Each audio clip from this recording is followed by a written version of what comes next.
Oh, hey, welcome back into Tony talking trash about music. And today in our ECM series number 19, I'm going to go back to a time for the first Bill Connors, the Bill Connors that showed up on the early prog rock records, the Bill Connors that popped up that played mostly with a light acoustic touch, and his wonderfully wintry record.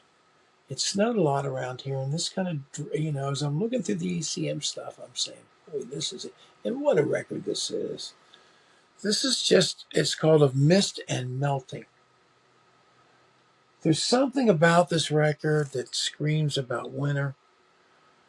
There's a restraint to it all. And it's done in such a beautifully, it was recorded in Oslo in 1977. Manfred doing it. All Bill Connors tracks. Drumming, the genius of Jack DeJohnette put together with Gary Peacock. I mean, what a bass. And then you have Jan Garbarek joining and with his wailing saxophone, and you can hear it go across. You see this. You see the look of this building, and you see it looks like windswept plains. That's a good way to describe the sound of this. You can hear this record is really an early mastery of reverb, a master of sound. The way this record lays, and the fact that this record was not more popular than it was, and this is ECM-1120, by the way. But this is the early Bill Connors, and I remember telling you all, and I think it's, I've heard Andy Edwards and a lot of other people say it pretty much as it is. But, when he came back on the scene, Bill Connors later, he was just basically in a Holdsworth scene. He was basically doing Alan Holdsworth style music, completely changed his style for it. This is long before that. This is a way later touch. This is somebody playing with mostly acoustic, but just beautiful. Nothing about speed so much.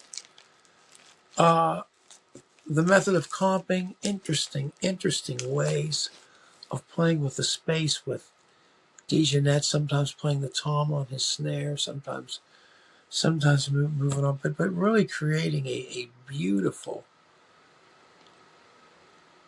windswept, wintry landscape. And that's what this record sounds like.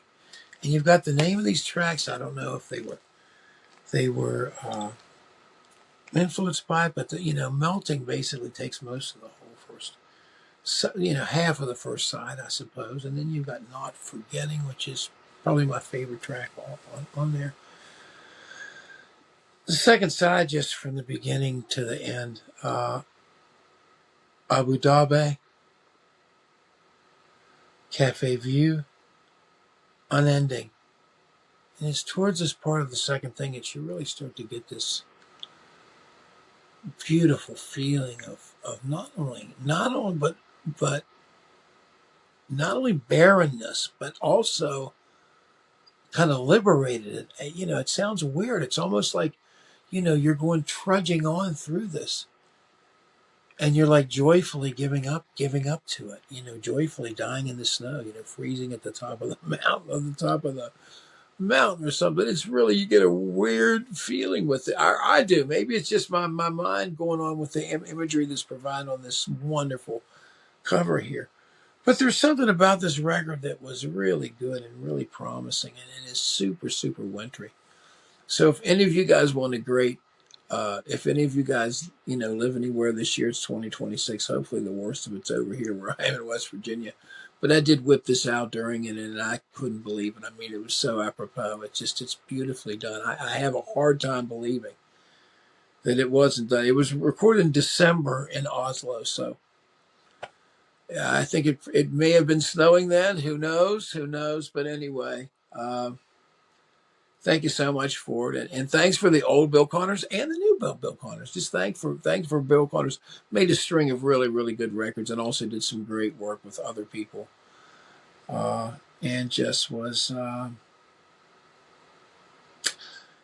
of the early ECM masterpieces, really laid out well by Aisha. This is really one where you're talking about the whole sound stage really plays a central part of this. But once again, if you can get your hands on this, get it. This may be a little bit more pricey than what I had paid for at the time. I'm talking about Of Mist and Melting on ECM number 1120. Thanks a lot.